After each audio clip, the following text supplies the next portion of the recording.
शाम का समय था। नरेश जी एक नदी के किनारे बैठे हुए कुछ सोच रहे थे। तभी उनकी नजर एक लड़की पर पड़ी। वो बहुत परेशान लग रही थी।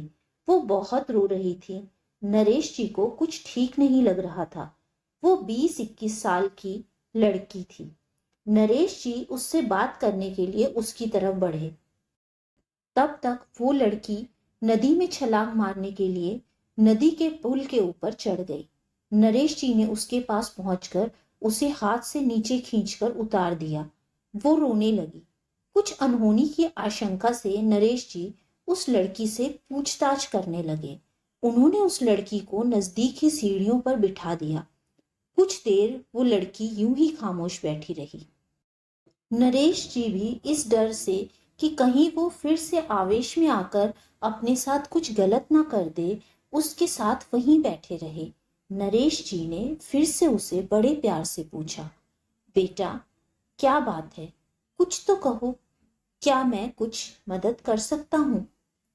उनके अपनत्व भरे शब्दों को सुनकर उस लड़की ने उन्हें बताया कि उसका नाम नीना है। उसने उन्हें बताया कि वो एक लड़के के प्रेम के चक्कर में फंसकर अपने घर से अपनी शादी के लिए बनाए हुए कुछ गहने और रुपए लेकर उस लड़के के साथ घर से भागी थी। शुरू में तो सब ठीक रहा, पर धीरे धीरे लड़के का व्यवहार बदलने लगा और नीना ने उस लड़के को फोन पर किसी से ये कहते हुए सुना कि वो नीना को बेचना चाहता है। ये सुनते ही वो किसी तरह वहां से भाग निकली। ये कहकर नीना फूट फूट कर रोने लगी और बोली, मैं तो यहाँ नदी में कूदकर मरना चाहती थी, पर आपने क्यों बचा लिया मुझे? तब नरेश जी ने उसको समझाते हुए कहा, बेटा, जिंदगी बहुत अनमोल है, उसे यूं ही नहीं खो सकते। अपने मम्मी पापा के बारे में सोचो। उन्हें कितना दुख होता अगर तुम ऐसा कर देती। वो जिंदगी भर पछताते कि वो अपनी बेटी की मदद नहीं कर सके। ये लो फोन। अभी तुम अपने मम्मी पापा को फोन करो और उनसे अपनी गलतियों की माफी मांगकर अपने घर चली जाओ। ये सुनकर नीना ने कहा कि वो अब घर वापस नहीं जा सकती है। मेरे मम्मी पापा बहुत ही रूढ़िवादी विचारों के हैं। उनके लिए तो मैं वैसे भी मर चुकी होंगी। मेरे इस कदम ने उनकी पूरी रिश्तेदारी में नाक कटवा दी है। उसकी बात सुनकर नरेश जी ने कहा, बेटा, यही तो तुम बच्चे माता पिता को समझने में गलती करते हो।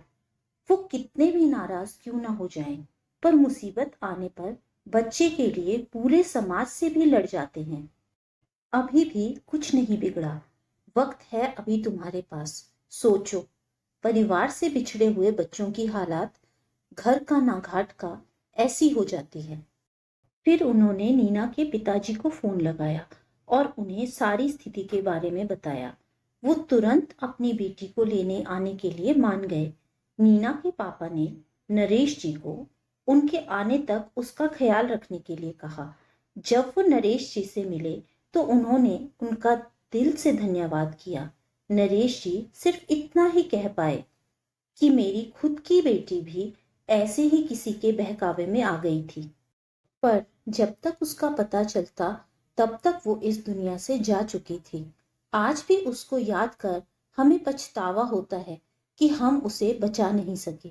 शायद आज मेरी बेटी की आत्मा को कुछ शांति मिल सके कि उसके पापा ने किसी बेटी की जान बचा ली है।